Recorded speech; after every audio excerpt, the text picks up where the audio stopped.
Welcome to MarineMax Pensacola. My name is Darcy Burkaw, and we will be going through this 2020 Sea Ray 21 SPX outboard.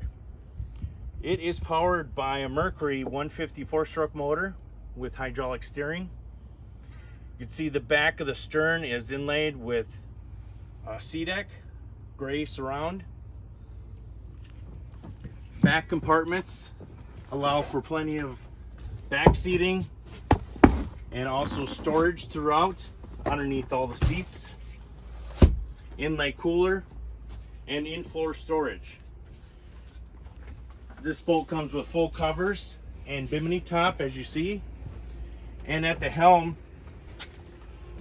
glass inlay Simrad Go 5 with Fusion stereo, 4-speaker system, and toggle switches.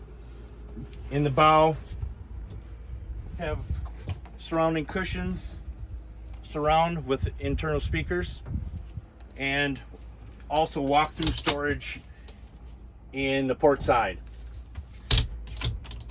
Any other questions about this boat or any other boat we have here at MarineMax Pensacola, stop on down or visit us here today, and we'll love to go over it with you.